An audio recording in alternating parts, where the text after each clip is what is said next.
মুর্শিদাবাদ একদা বাংলা, বিহার ও উড়িষ্যার রাজধানী। এই শহরটির আনাচে কানাচে ছড়িয়ে রয়েছে ইতিহাস। ভাগীরথীর তীরে গড়ে ওঠা এই শহরটি ছিল একদা সবচেয়ে ধনী মুঘল প্রদেশ, বাদশাহ ও নবাবদের আবাস, রাজ্যের কোষাগার ও বিচার বিভাগের আসন। আজ আমাদের গন্তব্য মুর্শিদাবাদের প্রধান আকর্ষণ হাজারদুয়ারি প্যালেস এবং তার আশপাশের কিছু দ্রষ্টব্য স্থান। তাড়াহুড়োয় অনেকেই শুধু হাজারদুয়ারি প্যালেস ও ইমামবাড়া দেখে চলে যান, কিন্তু এই অঞ্চলেই আশেপাশে ছড়িয়ে রয়েছে বেশ কিছু ইতিহাস প্রসিদ্ধ দর্শনীয় স্থান এবং ভিডিও শেষে রয়েছে এক বিশেষ ব্যক্তিত্বের সাথে আলাপচারিতা, যার সাথে দেখা না হলে মুর্শিদাবাদ ভ্রমণ অসম্পূর্ণ থেকে যেত। ভিডিওটি স্কিপ না করে শেষ পর্যন্ত দেখতে থাকুন। চ্যানেলটিকে এখনও সাবস্ক্রাইব করে না থাকলে চ্যানেলটিকে সাবস্ক্রাইব করে আমাদের পাশে থাকুন। বন্ধুরা, চলে এসেছি মুর্শিদাবাদ ভ্রমণে। মুর্শিদাবাদ স্টেশন থেকে 10 টাকা টোটো বা টাঙ্গায় ভাড়া দিয়ে আপনারা আসতে পারেন হাজারদুয়ারি চত্বরে। আমরা মুর্শিদাবাদের ঐতিহ্যবাহী টাঙ্গায় চেপে রওনা দিলাম হাজারদুয়ারির উদ্দেশ্যে। হাজারদুয়ারি ঢোকার ঠিক মুখেই পড়বে ত্রিপোলিয়া গেট। মুর্শিদাবাদের দ্বিতীয় নবাব সোজাউদ্দিন এটি নির্মাণ করান। এটিকে মুর্শিদাবাদের প্রবেশদ্বারও বলা হয়। 3টি গেট বা যাতায়াতের পথ থাকায় একে ত্রিপোলিয়া গেট বলা হয়। নবাবী আমলে এখানে সানাই সহ অন্যান্য বাদ্যযন্ত্র সহকারে নহবত বসত। হাজারদুয়ারি প্যালেসের প্রবেশ মূল্য 25 টাকা। প্রতি শুক্রবারে বন্ধ থাকে। এই কিউআর কোড স্ক্যান করেও আপনারা টিকিট কেটে নিতে পারেন। বন্ধুরা, চলে এসেছি মুর্শিদাবাদের প্রধান আকর্ষণ হাজারদুয়ারি। অনেকেই ভাবেন হাজারদুয়ারি হয়তো নবাব সিরাজদৌল্লার তৈরি, কিন্তু আদতে তা নয়। এটি 1829 খ্রিস্টাব্দে সিরাজদৌল্লার মৃত্যুর 72 বছর পরে নাজিম হুমায়ুন ঝা এটি নির্মাণ করেন, যিনি ছিলেন মির্জাফরের বংশধর। মুর্শিদাবাদে দর্শনীয় স্থানগুলির তালিকার মধ্যে পর্যটকরা সবার আগে রাখেন হাজারদুয়ারি প্রাসাদকে। এই দুর্গ প্রাসাদ যেখানে অবস্থিত সেই পুরো চত্বরটাকে বলা হয় নিজামত কিলা বা কিলা নিজামত। হাজারদুয়ারি ছাড়াও ইমামবাড়া, ঘড়িঘর, মদিনা মসজিদ, চক মসজিদের মতো বেশ কিছু স্থাপত্য রয়েছে কিলা নিজামত এলাকায়। অনেকে মনে করেন হাজারদুয়ারি প্রাসাদ নির্মাণ করেছিলেন নবাব সিরাজদৌল্লা, কিন্তু এটি একেবারেই ভুল। সিরাজের প্রাসাদ ছিল হিরাঝিল, এখন তা ভাগীরথী গর্ভে বিলীন হয়ে গেছে। নবাব নাজিম হুমায়ুন জা, যিনি ছিলেন মির্জাফরের 5ম বংশধর, তৈরি করেছিলেন হাজারদুয়ারি। গোটা স্থাপত্যের রূপকার ছিলেন ডানকান ম্যাকলিয়ড। দেখলেই বোঝা যায় এই প্রাসাদের স্থাপত্যশৈলী ইউরোপীয় ঘরানার। বিশেষ করে ইতালীয় স্থাপত্য রীতির অনুকরণে এটি তৈরি হয়েছে। 1000টা দরজা আছে বলে এর নাম হাজারদুয়ারি। দরজাগুলির মধ্যে বেশিরভাগই নকল, তবে চট করে দেখে নকল দরজাগুলোকে চিহ্নিত করা বেশ মুশকিল। দেওয়ালের মধ্যে এমনভাবে ডিজাইন করা, বাইরে থেকে দেখলে হুবহু আসল দরজা বলে মনে হয়। দুর্গপ্রাসাদে যদি হঠাৎ করে শত্রুরা আক্রমণ করে, তাহলে তাদের বিভ্রান্ত করাই ছিল এর প্রধান উদ্দেশ্য। এখন ভারতীয় পুরাতত্ত্ব সর্বেক্ষণের তত্ত্বাবধানে প্রাসাদটির মধ্যে জাদুঘর গড়ে উঠেছে। বাংলার নবাব এবং ব্রিটিশদের ব্যবহৃত শৌখিন নানা জিনিসপত্র স্থান পেয়েছে এখানে। রয়েছে তখনকার আসবাব, বাসনপত্র, বিখ্যাত শিল্পীদের আঁকা ছবি, নবাবী আমলের বই, পুঁথিপত্র যেমন আইনি আকবরীর পাণ্ডুলিপি এবং সোনা দিয়ে মোড়া কোরআন শরীফ। 2000-এরও বেশি অস্ত্রের সমাহার রয়েছে এই মিউজিয়ামে। তার মধ্যে পলাশির যুদ্ধে ব্যবহৃত অস্ত্রশস্ত্র যেমন আছে, তেমনি দর্শকদের জন্য রাখা হয়েছে সেই ছুরি যা দিয়ে মিরনের নির্দেশে মোহাম্মদী বেগ সিরাজকে হত্যা করেছিলেন। আলীবর্দী খাঁ এবং সিরাজের তরোয়ারও এখানে প্রদর্শিত আছে। গোটা জাদুঘরটি ঘুরে দেখতে বেশ কয়েক ঘন্টা সময় লাগবে। শুক্রবার বাদে প্রতিদিন সকাল 9টা থেকে বিকেল 5টা পর্যন্ত দর্শকদের জন্য জাদুঘর খোলা থাকে। এর প্রবেশ মূল্য 25 টাকা।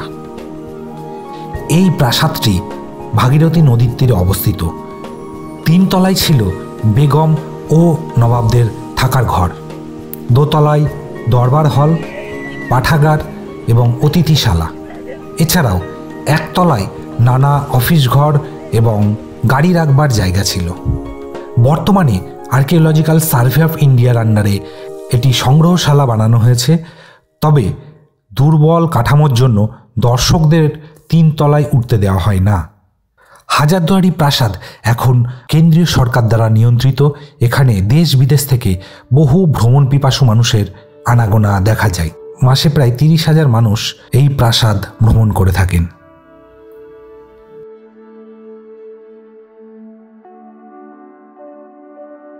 হাজারদুয়ারির উল্টো দিকেই রয়েছে ইমামবাড়া। এই ইমামবাড়াটি প্রথমে কাঠের তৈরি ছিল।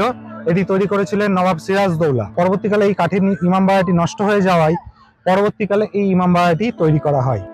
1846 সালে সিরাজদৌল্লা নির্মিত কাঠের ইমামবাড়াটি ধ্বংসপ্রাপ্ত হয়। তারপরে বাংলা, বিহার ও উড়িষ্যার শেষ নবাব ফেরাদুন জাঁ 1847 সালে প্রায় 7 লক্ষ টাকা ব্যয় করে এই ইমামবাড়াটি নির্মাণ করেন।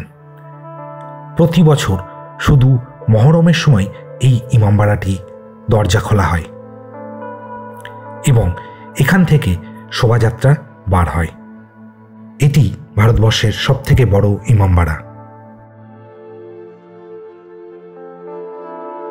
ইমামবাড়া এবং হাজারদুয়ারির মাঝামাঝি অঞ্চলে একটি রয়েছে মদিনা মসজিদ। এই মদিনা মসজিদটি নির্মাণ করেছিলেন সিরাজদৌল্লা। এই মদিনা মসজিদটি সিরাজদৌল্লা তৈরি করেছিলেন যারা হজ করতে যেতে পারেন না, তারা যাতে সহজেই এইখানে তাদের প্রার্থনা করতে পারেন, হজের কিছুটা হলেও বাসনা পূর্ণ হয়, সেই জন্যই কিন্তু এই মদিনা মসজিদটি তৈরি করা হয়। মদিনা মনে করা হয় এটি সিরাজের সময়ের স্থাপত্য শিল্পের একমাত্র নিদর্শন। সিরাজ নিজেই এই মদিনার জন্য কারবালা থেকে পবিত্র মাটি এনে এই মদিনাটি স্থাপন করেছিলেন।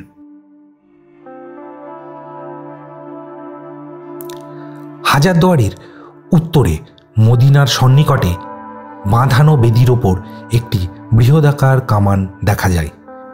একে বাচ্চাওয়ালি তোপ বলা হয়। নবাব হুমায়ুন জাহর সময় এটি নদীগর্ভ থেকে উদ্ধার করা হয়। 1647 খ্রিস্টাব্দে জনার্দন কর্মকার এটি তৈরি করেছিলেন বলে শোনা যায়। এই কামানটি 3টি চেম্বার আছে। কামানটি দাগবার সময় 18 সের বারুদের প্রয়োজন হয়। শোনা যায় এটি একবার মাত্র দাগা হয়েছিল এবং এর প্রচণ্ড আওয়াজ 10 মাইল পর্যন্ত ছড়িয়ে পড়ে এবং বহু গর্ভবতী মহিলার গর্ভপাত ঘটে যায়। এই কারণেই এর নাম বাচ্চাওয়ালি তোপ। এই ঘটনার পরে এই তোপ দাগা বন্ধ হয়ে গেছে। হাজারদুয়ারির ঘড়িঘর সাধারণ মানুষের কথা মাথায় রেখে এই ঘড়িঘর তৈরি করা হয়েছিল। স্তম্ভের চারিদিকে 4টে ঘড়ি লাগানো আছে, যা নবাব নাজিম হুমায়ুন জাহের রাজত্বকালে এই স্তম্ভ ঘড়িটি নির্মিত হয়। এই ঘড়ির প্রচণ্ড আওয়াজ অনেক দূর থেকে শোনা যেত। একে মুর্শিদাবাদের বিগ বেনও বলা হয়। এই স্তম্ভ ঘড়িটির নকশা প্রস্তুত করেন জনৈক সাগর মিস্ত্রি। ইনি ছিলেন হাজারদুয়ারি প্রাসাদের স্থপতি ম্যাকলিওডের দেশীয় সাহায্যকারী। হাজারদুয়ারির পাশেই একটি হলুদ রঙের মসজিদ রয়েছে। এই মসজিদটিও সিরাজদৌল্লা তৈরি করেছিলেন। এটিকে জুরুড মস্ক বলে। হাজারদুয়ারি চত্বরে এই জুরুড মস্ক এবং মদিনা মসজিদ এই দুটি সিরাজদৌল্লার স্থাপত্যের নিদর্শন হিসাবে রয়ে গেছে।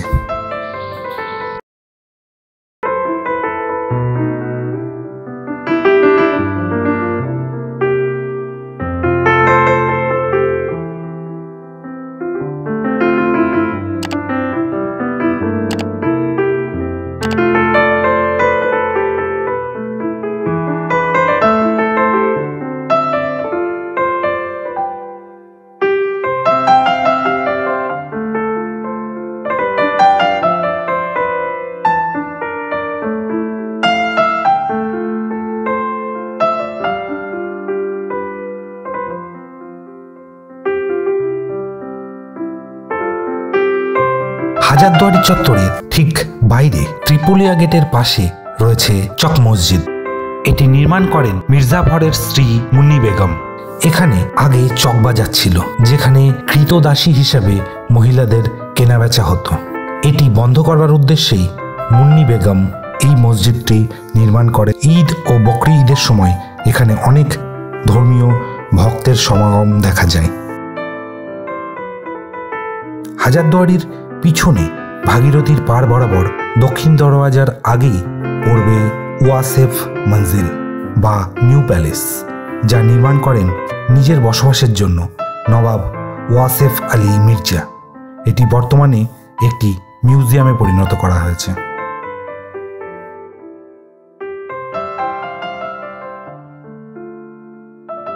আরও একটু এগিয়ে গেলে চোখে পড়বে ঘড়ি ঘণ্টা, যা দক্ষিণ দরওয়াজার ঘণ্টা হিসেবেও পরিচিত। আগে ঘড়ি দেখে এই ঘণ্টা বাজানো হতো, কিন্তু কালের নিয়মে এই ঘণ্টা বন্ধ। এই ঘড়ি ঘণ্টার পাশেই রয়েছে দক্ষিণ দরওয়াজা। এখানে কাকতালীয়ভাবে দেখা হয়ে গেল বর্তমান মুর্শিদাবাদের ছোটে নবাবের সাথে। এই দক্ষিণ দরওয়াজার পাশেই এই দোতলা বাড়িটি বর্তমানে ছোটে নবাবের বাসস্থান। কেমন আছেন বলুন? হ্যাঁ, ভালো আছি। শরীর স্বাস্থ্য ঠিক আছে? হ্যাঁ, চলে যাচ্ছে। হ্যাঁ, আর আপনার বাড়িতে এখন বর্তমানে কে কে আছে? আমার বৌমা আছে, আমার নাতি আছে, আমার ভাই আছে, ভাই দুটো মেয়ে আছে, একটা ছেলে আছে, আমার একটা ছেলে আছে, শেষ করে হেডমাস্টার। তারপরে এই তৃণমূলের টিকিট নিয়ে 10 নম্বরের কমিশন হয়েছে ওয়ার্ডে। আর এমনি আপনাদের মোটামুটি এখন জায়গা না, জায়গা যখন গভর্নমেন্ট সব শেষ করেছে, তার আমাদের কেস চলছে। আচ্ছা, কেস চলছে? জি হ্যাঁ দাদা। আচ্ছা, সেটা মোটামুটি মনে হচ্ছে এগোবে। দেখেন কেসে কি হয় কি, ডেট বাই ডেট পরে আজকে আমরা আসি, হয়তো আমাদের লাইফে না হলো, ছেলেদের লাইফে হতে পারে। আমরা এখন রয়েছি মুর্শিদাবাদের শেষ নবাব। তার আপনার নামটা বলুন। আমার নাম সৈয়দ মোহাম্মদ রাজা আলী মির্জা, কিন্তু কম্পিউটার যুগ পুরো নাম কেউ মনে করে রাখে না। আমার নাম ছোট নবাব। আচ্ছা, ছোট নবাব। ছোট নবাব মুর্শিদাবাদে এখন বর্তমান ছোট নবাব।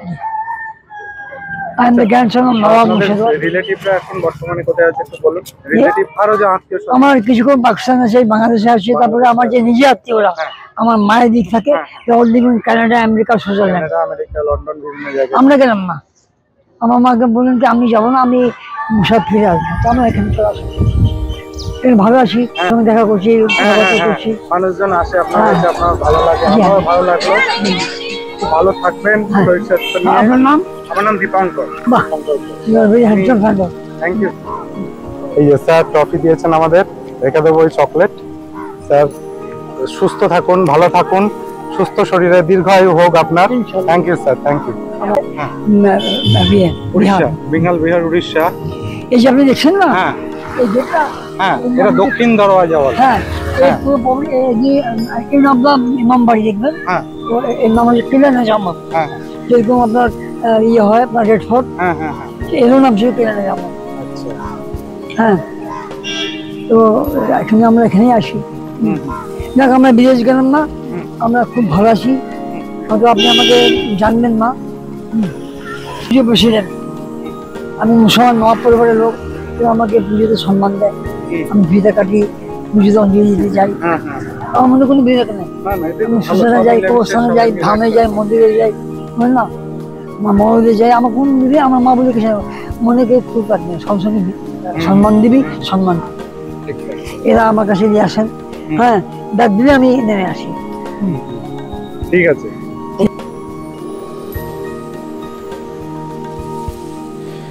নবাবী এসেছে, নবাবী গেছে, তার সাথে ভাগীরথী দিয়ে বয়ে গেছে অনেক জল। সেদিনের অন্যতম একটি সমৃদ্ধশালী শহর আজ তার মলিন হয়ে যাওয়া গৌরব নিয়ে শুধুমাত্র একটি ঐতিহাসিক শহর হিসাবেই রয়ে গেছে। ব্রিটিশরা পলাশির প্রান্তরে ছলে বলে কৌশলে সিরাজকেই শুধু পরাজিত করেনি, পরাজিত করেছিল একটি আনইউনাইটেড জাতিকে, যা ক্রমে সারা দেশ জুড়ে 190 বছর ধরে রাজত্ব করার পথ প্রশস্ত করেছিল।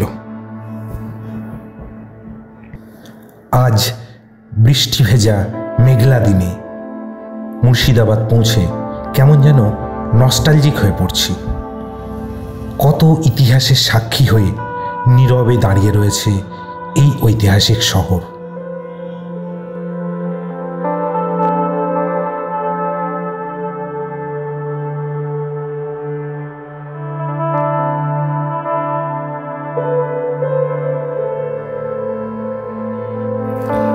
ভিডিওটি ভালো লাগলে চ্যানেলটিকে সাবস্ক্রাইব করে রাখবেন। ভিডিওটি শেষ পর্যন্ত দেখবার জন্য ধন্যবাদ।